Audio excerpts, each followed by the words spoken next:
So how good is Josh McDaniels as a head coach in the NFL, or really as an offensive play caller, is the main thing I'm going to be talking about. Because, listen, I can't really speak on his leadership abilities or anything like that. I don't know. Some people say he's great. Some people say he sucks. You can say that with every head coach that has ever existed. So really what you have to do is talk about the X's and O's, I think. And there's several ways you can go about doing that. One thing that I will be doing in this video towards the end is talking about how I watch a bunch of film and just explain kind of what the system is and what he likes to do and how effective I think that itself is. But I had another idea of how I can kind of evaluate what he's done. And what I'm going to do is, if you follow this channel, you know I have the almighty algorithm that kind of tells you roughly, with the talent you have, where your win total should be at. It's looking at PFF grades, which I know are a controversial subject, but listen, PFF grades will get you in the ballpark. Even if you don't like PFF grades, you'll acknowledge they tend to be more right than wrong.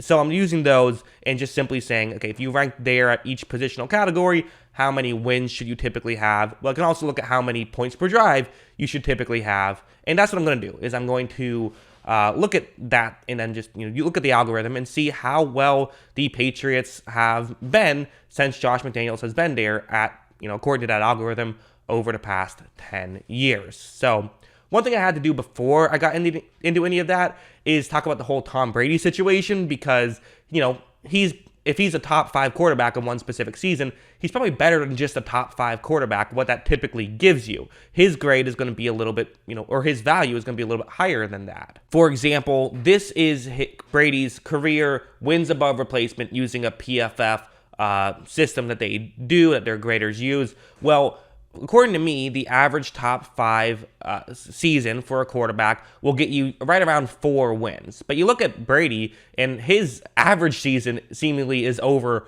4 wins. So, he's going to be above what my algorithm has. So simply, instead of using the algorithm, I decided I'll just use these win totals, right? So if he had a 5.83 WAR in 2017, I'll use that instead of the 4 wins that I would have, had to use had I not had this available. It's not available for everyone, for every player, so I'm using what I can. But anyways, that's the one adjustment I made to the algorithm, was I used Brady's WAR instead of the algorithm for anyone who cares about that stuff. Anyways, let's get into the exciting stuff. So right here, this is year in and year out, what the expected points per drive above average would be. So expected points per drive above average, that's the stat we're using. And then what was the actual points per drive above average of that season? So we're comparing it to the middle of the league. So in 2021, it was actually even. The expected points per drive above average should have been 0.58,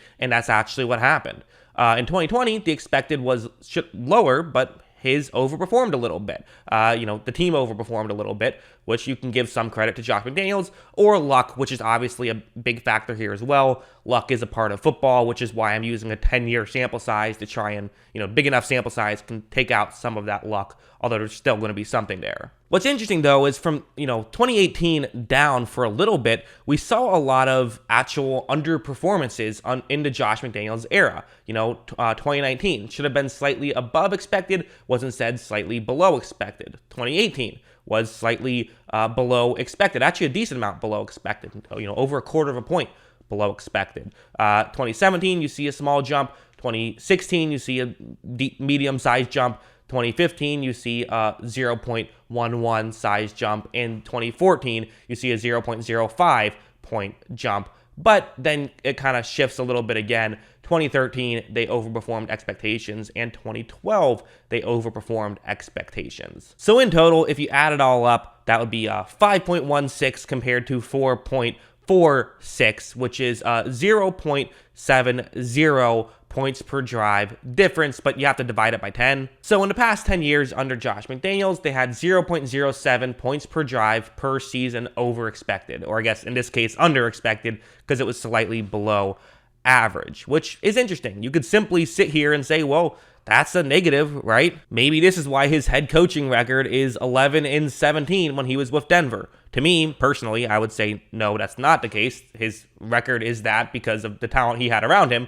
but, maybe you could use it to build a bigger narrative if you wanted to. So while I spent a lot of work making this chart and want to sit here and say, oh, well, this proves that Josh McDaniels actually a bad offensive play caller, I don't actually know if that's the case, because this is where things get interesting. The data is the data, but the way you interpret that is certainly up for interpretation. And I actually think you can make an argument that having someone who has had some really good offensive teams over his years, some of these Patriots teams were loaded with offensive talent, and obviously having Brady helps a lot with that, and simply just getting the exact value out of that talent, there's probably a lot of value in that. If I'm running a team and I'm a GM, having someone like Josh McDaniels in the building, I'll certainly take that. Someone who I know that if I can build a championship contending offense, he can get that value out of that offense. There's a ton of value in that. And I don't think that that's something that we should slight by, any stretch of the imagination. The reality is Josh McDaniels has only really had 1 year where he's had an opportunity to really over-exceed expectations, where the team around him didn't have a ton of talent. And that was in 2020, which, he did overperform a little bit. Wasn't crazy, but, again, that's fine. Like, at the end of the day, you want someone who's going to get the value out of a championship contending roster, not someone who's going to get the value out of a trash roster, because winning 6 games instead of 4 does nothing for you. So now I want to shift gears a little bit. And again, I'll let you guys make your interpretations of that a little bit. Do you think that having someone who, again, I should also just be clear in case you don't use points per drive too often, a 0.07 jump, it's not nothing. Like, the difference between the best team and the worst team tends to be around, like, the worst team will have like 1.2 points per drive and the best team will have like 3 points per drive. So there's something there, but it's realistically only going to cause you with a spot or two in the rankings of 32 teams. So it's not a huge deal. It is a little bit lower. But anyways, let's talk about the system itself. And I think one critique I would maybe have of this hiring is it kind of feels like the Raiders are going from John Gruden to a John Gruden type. Like, it seems like that, that's their type, which maybe there's a reason for that. Maybe they're sitting here and saying, listen, there was some stuff that worked in the John Gruden era. There absolutely was. Now, the first round pick selections was not one of those,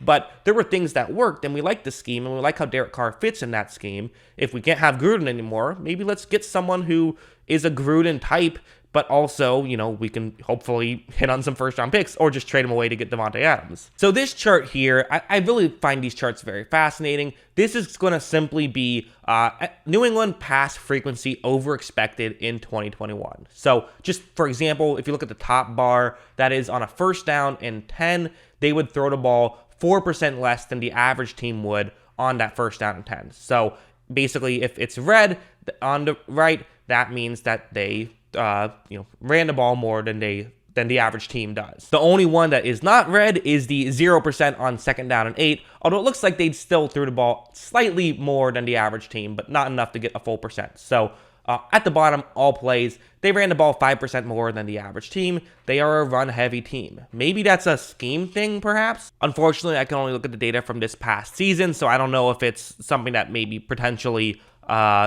maybe they threw the ball more when Brady was there and they had Mac Jones. I'm like, I don't know, let's ease him into this, which to some degree did happen. But I legitimately, just from what I've seen from the Patriots over the years, do believe this to be a strategy of theirs. Like here, I said I would show some film. Here's a good example of what they tend to go for. It's going to be a cover 3 zone with a play action. You have a receiver running over the middle. This is a lot of teams like to do this. This is something that every team does, but especially teams that are run-heavy teams like the Patriots are.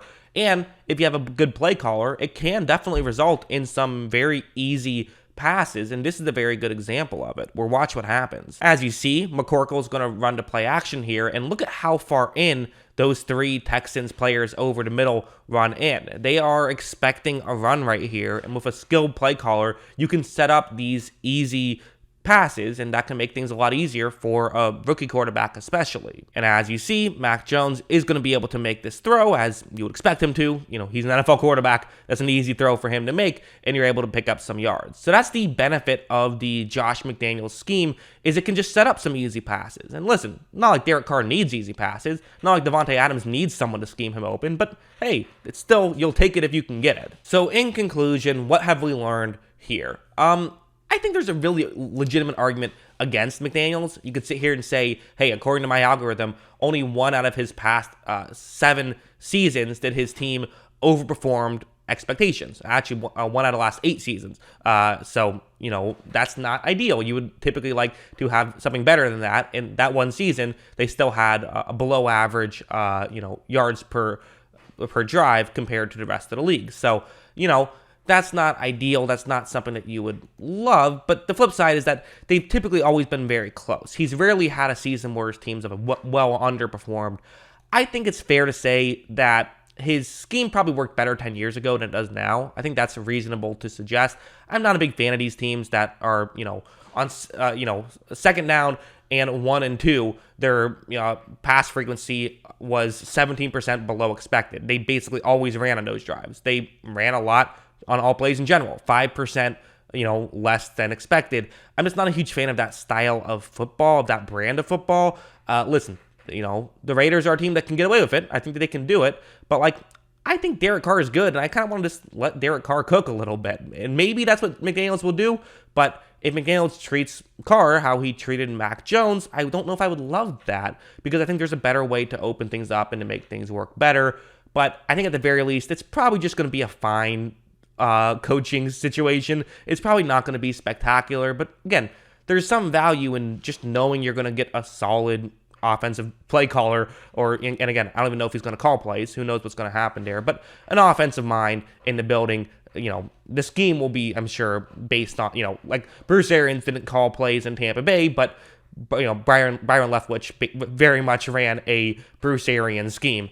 I think, that's always typically what happens. The head coach makes their decisions at the end of the day. So I'm interested in how it'll work out, but that's kind of my guess is it's probably just going to be like intentionally fine coaching, which is okay. I think that's more often than not, Bill Belichick has said himself, a great coach can't win you a game, but a bad coach can lose you a game. So just getting a solid coach, there's value in that. What do you guys think? Let me know in the comments below. Always love hearing from you. And of course, as always, thanks for watching.